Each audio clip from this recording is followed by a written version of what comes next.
I think it's time we get back to building a little Batman. Robin, the boy blunder from the Batman classic TV series, as we're told. Yes, Moebius, part of the 1, 2, 3, 4, 7 kit series. This is number 4? This is number 4, but it's the 5th one we're building because I skipped it and I went to the Riddler, going back to the Robin now. Because, honestly, who wants to build Robin? Poor Burt Ward. But anyway, let's take a look here. In classic yellow plastic. I'm just going to show you real quick here the instructions, and then I'll do the build. And as usual, I'm not going to show everything on the build. I will just point out any problems that crop up, and I'll show you how to defeat them if needed. This one has 3 different positions you can put it into: Batarang, Punch, or Attack. I'm definitely doing Punch because that was classic Burt Ward maneuver whenever he's facing off the bad guys. Dude, that's such intimidating punch. Everything is 2 parts, so we're gonna have a whole lot of seam lines to fix here. All the arms are 2 parts, legs are 2 parts, and yeah, gonna have a whole lot of putty to be doing. So yeah, fairly simple instructions. The difficult part is when we get to the painting because of all the flesh. I've been using just brush and paint to paint the faces on the rest of the figures, but now we have a figure that's a whole lot much more flesh, so we have to try to figure out how that we're gonna accomplish that this time. I did take a quick look at the kit. The one thing I did notice is, unlike Batman, Robin's symbol is raised and you have to paint it in by hand. Batman, you got a sticker to put on, and you got Robin's. He ain't feeling too well. He's got a hole in his head. Poor Robin. But yeah, everything here is 2 parts. The thing about the leggings, here's the big question for this kit, because he didn't wear shorts. He actually wore wool, flesh-colored leggings in the TV show. And the question is, do I paint this as its flesh, or do I paint it as its leggings? Because if I try to paint it as leggings, it may just end up looking like poorly painted flesh. But apparently they cast the legs as if they were leggings, judging by some of the wrinkles in the back of the knee area. So that's something that I have to keep in mind. The cape, a little flat here on the back, not too well defined. Fortunately, according to the instructions, you can put it on last minute, which is great because I'm going to have to do this with an airbrush, because this was made out of satin or some sort of glossy material, so it's definitely something I want to airbrush separately. And we have all of our different hand options here. So, looking like a bunch of dishwashing gloves. And a very tiny base. Once again, we get a very tiny base for this very large figure because it's supposed to go all together and form the bat symbol at the end. But if you're building just Robin, you'll probably want to get a larger base for him. Something a little bit more dynamic looking. But anyway, that's it. I'm gonna go start building and we'll see where we have to stop. So right now I'm just trying to assemble as many pieces as possible so I can do a majority of the putty work all at one time. Just putty and sand and putty and sand. Just want to point out a few areas here that I come across. The head, where is the head? There's the head. The head, I already scraped some of it off, but there is a pretty bad seam line from the mold. It's definitely multi-part mold because there's a seam line that goes around the head, and then it kind of goes up here and then down. I've sanded most of that away, so I don't know how much of that you can see. I did end up flattening some of the hair, so we'll just go in there with a little scribing tool and re-scribe that area once this is all dry. Other than that, there's no huge gaps anywhere. I mean, there's the standard fillings. The glove, which I just put together, I noticed there's a pretty big gap on the front side of that glove there. Also quite a bit of flash. And also I just want to show you the legs. If you remember, I've been putting screws into the legs because once I get everything together, I'm going to repaint all of the bases so they all match. And just want to show you, I don't know if I ever showed this on camera or not, but these are just very small screws. I normally use larger ones, but Robin has tiny feet. But just cut little holes in the bottom, like so, and some epoxy putty. Just smush it in there, and then I can put the legs together and just take out any excess putty as needed. So I'm going to glue the legs together now, and then straighten the screws, and then eventually we'll go drill some holes and put them right in the base. Just in case you're following this guide to the letter, I want to mention I made a little boo-boo. Forgot to check how the feet were actually situated on the base before drilling the holes, and realized early enough though that actually only the tip-toe part of this foot touches the base and goes into the hole there. So I had to re-drill the hole and then put the screw in at an angle on the front of the foot, which means I had to use my little moto tool to drill out enough room for the head of the screw. I could have left it and just used the screw on one foot, but just to be safe, and especially since I'm going to be removing this later, I didn't want just to have the pin there in case for some reason, he didn't sit flush on the base. Being able to tighten up the screw or the nut will allow me to make sure the figure's locked down on both legs. So there you go. So don't drill that hole, drill that hole. So that wasn't too bad. It was like an hour and pretty much everything is together. And the next step is to take care of the seam lines. And surprisingly, thankfully, seam lines are not that bad for the most part. A lot of this I can probably just scrape away with a knife. I still am going to put some putty on there just to be safe. There are a few extra little big gaps here and there that need to be filled. The main ones are on the hand. The open hand I showed earlier was actually the wrong hand for what I wanted to use. This is the left hand, but it has that same big gap here. It's actually a little bit worse on this one. It's still drying, so I can't show you, but that's going to take some putty, quite a bit of putty to fill. The only other really bad part is the head. A lot of seam lines. There's some gaps right behind the ears. They're almost hidden enough to not worry about, but you can see it from the back, so I'm not too happy about that. I have to get in there with some putty. And also the seam lines I mentioned going around the hair, there's some around the ear and around the head here that I got a gap I got to fill. So unfortunately the head is the worst part, which it's the most important part on the kit. So that's disappointing. But letting everything dry, then I'm gonna do some scraping, and then we can do some putty. I normally prefer the Squadron Green putty. This is really good for filling larger gaps. I don't think I'm gonna have to use that on this project. I can go with a finer putty like Tamiya. This is more for really thin stuff. So what I think I'm gonna do is use this on the bigger parts, apply it, sand it down, and then overall on all the seam lines we'll go around with the Tamiya putty. I wish I had some Squadron White, or maybe I'll pick that up tomorrow, use that instead. But yeah, a couple days of filling and sanding and going back and forth, and we should be ready for primer. Oh, and I always forget one thing.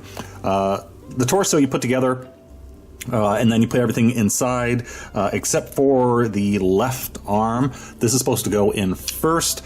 However, because of the seam lines, it's easier to do if it's all separated to clean all of that up. But you're supposed to have this little turnable area here so you can change the position of the arms, which I really don't care about. So no problem. I'm just going to cut off that little tab and then slide it in once we have all the seam lines filled up. So that's it. We're at the first primer stage. Already did a putty, sanded it down, and primered it, and hopefully it's a little bit easier on the eyes now, because at least through the viewfinder, this yellow was pretty intense. But this is just the first step. We have to go around and check for any errors that need fixing, because the first coat of primer, all the little mistakes are going to really stand out. Like we still have the lines here, and I got some scratches. So we have to go around and sand these down and determine if we need to add a little bit more putty here and there. An easy way to do it, take your sanding stick. These are very helpful, these little cut up ones or a larger one. And you can tell because if you sand flat and if you have primer, still in a recess right there. We know that's a little sunken area, so we have to go back and put some putty on there and then redo the process. So it's quite common that I'll do this around 2 or 3 times to make sure everything is perfect. But right now the only problem is obviously the cape, a little error there, and trying to fill the seam lines around the elven boots. It was a little difficult. That's why, again, these are really handy. So I think I need to add a little bit more putty here and there on those. Add a little bit of seam line around the hairline. And also the hair, there's a few little errors that are really standing out. I gotta see if I can try to very carefully get those out of the recesses in the hair. So that's where we are right now. Just cleanup work, and then we'll putty, sand, primer again, and if necessary, do it a 3rd time. Hopefully just a little bit of spot primering, because we are looking pretty good right now, in fact. I finished all the sanding, but I realized there's one other area that I have to correct, and that's the feet on the base. And I got its position correctly right now, and I'll show you a second. This foot is flat, so it's not an issue with the screw that I put in there.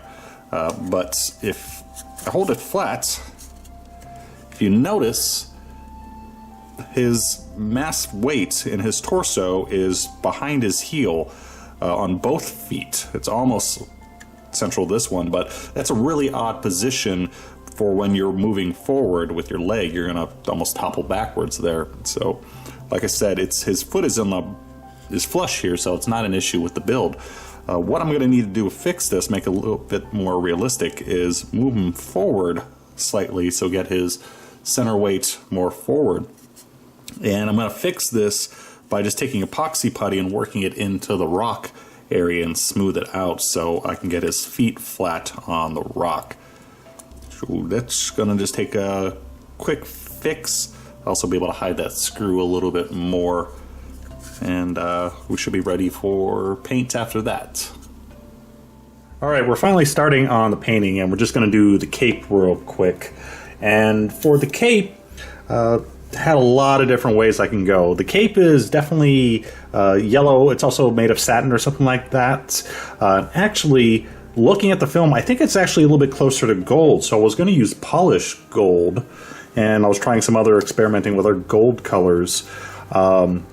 And I think this would be pretty accurate, actually, more gold than yellow. However, I ended up wanting to go a little bit more towards the yellow side, just because that's what everyone thinks Robin's cape is, but more yellow than gold.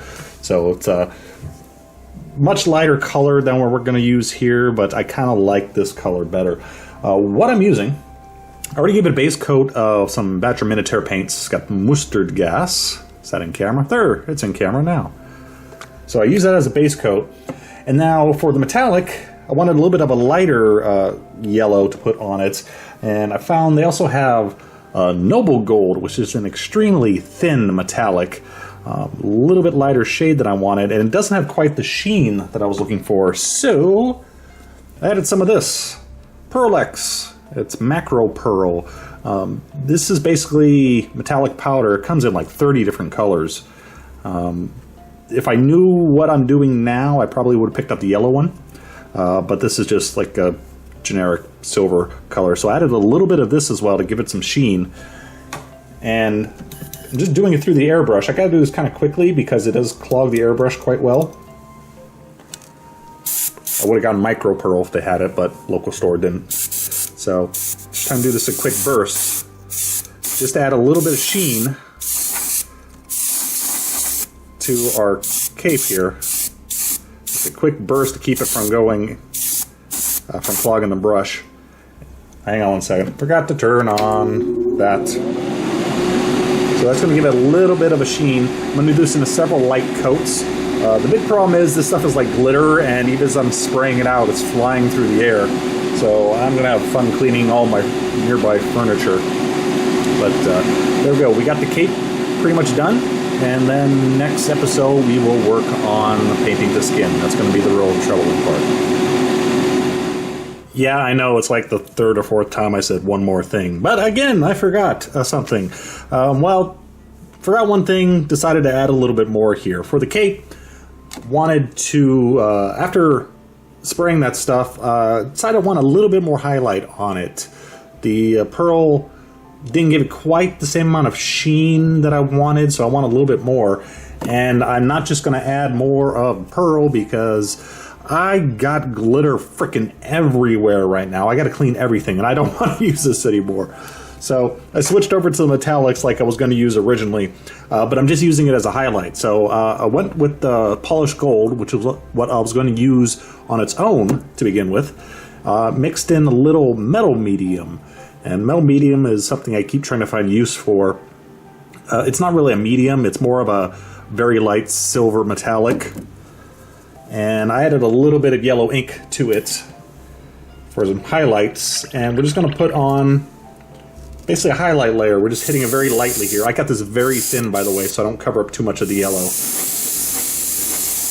I'm just hitting the upper areas with a little bit more paint, some of the raised. By the way, yeah, if you're complaining why I'm holding it, I couldn't figure out a good way to jerry-rig this thing and paint at the same time. So yeah, I'm using my fingers, which I shouldn't do. So we're just doing a light coat on it. I think that's going to be about enough, actually. So just when the light catches it, it has a little bit more sheen to it, because looking back at the photo of Burt Ward, it does have quite a bit of sheen to it. So one more thing, and hopefully we'll be done with this part. So the last thing I wanted to do was add a little bit of shade. Because this cape is extremely flat, doesn't have a whole lot of depth. So just running a line of shade around. Was going to use oil paints, that would work. Washes, acrylics would work as well, but a little bit more iffy, you have to be more precise. And actually I ended up going with the enamel wash, because I had a color that was what I was looking for. So we're using some track wash. And I already ran a line down here. And now I'm just taking a little bit of odorless thinner on a Q-tip and just kind of softening it and blending it in a little. This is going to be just add a little bit more depth to the cape. Probably going to do this twice just so I can get a nice even line. But now we're finally done with this part. And next we'll start working on the skin. That's going to be the toughie. Trumpy, you can do stupid things.